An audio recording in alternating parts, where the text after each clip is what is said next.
এই গল্পের শুরুতেই আমরা আমাদের কিউট নায়িকা লিকে দেখতে পাই। সে দংহো ইউনিভার্সিটিতে লাইব্রেরিয়ানের জব করে। পাশাপাশি লি তার দুই বান্ধবীর সঙ্গে একটি ক্যাফেও চালায়। আজকে লি যখন তার এক কলিগের সঙ্গে জিং নামের এক ডক্টরকে নিয়ে গসিপ করছিল, তখনই সেখানে ডক্টর জিং চলে আসে। হঠাৎ করে জিংকে দেখে লিয়ের মুখে থাকা কফি তো বের হয়ে আসে। তবে জিং তো ব্যাপারটাকে খুবই স্মার্টনেসের সাথে সামলে নেয়।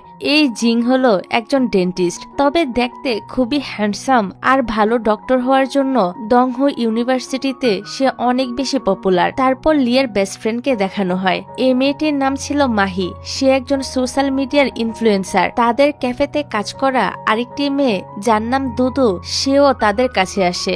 এই মেয়েটির আজকে আবার ব্রেকআপ হয়েছিল, তাই মাহি তাকে কিছু অ্যাডভাইস দিচ্ছিল। তারপর লিয়ের আরেকটি বেস্ট ফ্রেন্ডকে দেখানো হয়। এই মেয়েটার নাম হলো ইউ। সে একজন ডক্টর। ইউ বলে দুদুর এক্স বয়ফ্রেন্ড হলো একজন ডেন্টিস্ট, তার নাম হলো জিং। এটা শুনে লি অবাক হয়ে যায়, কারণ সে ভাবতো ডক্টর জিং অনেক ভালো একটা ছেলে, কিন্তু সে কোনো মেয়েকে এভাবে কষ্ট দিতে পারে এটা তো লি কোনোভাবেই মানতে পারছিল না।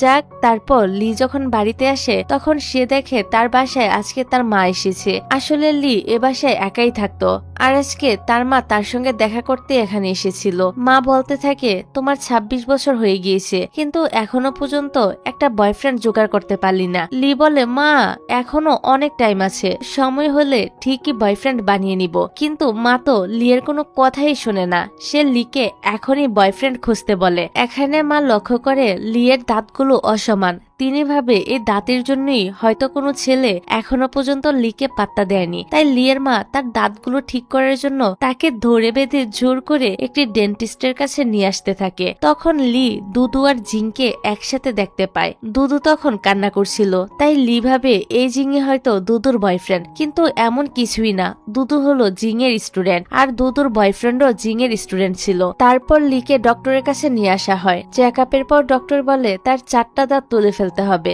এটা শুনে লি তো প্রচন্ড ভয় পেয়ে যায়, কিন্তু লিয়ের মা কালকের জন্যই অ্যাপয়েন্টমেন্ট নিয়ে নেয়। বেচারি লি তার মায়ের জন্য কিছুই করতে পারছিল না। তারপর লি যখন বাড়ি যাচ্ছিল তখন একটি মহিলা ইচ্ছে করে লিয়ের সঙ্গে ধাক্কা খায় এবং চোট লাগার বাহানায় সে লিয়ের কাছ থেকে টাকা চায়। হঠাৎ করে মহিলাটি অজ্ঞান হয়ে যাওয়ার ভান করে। এই দেখে লি তাকে সিপিআর দিচ্ছিল, কিন্তু কোনো কাজই হচ্ছিল না।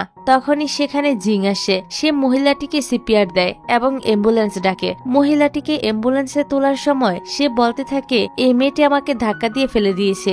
এই শুনে জিং তো লিকেও জোর করে ধরে গাড়িতে বসিয়ে দেয়। এবার হসপিটালে মহিলাটির যা বিল হয়েছে তা জিং তো লিকে পেমেন্ট করতে বলে। লি বলে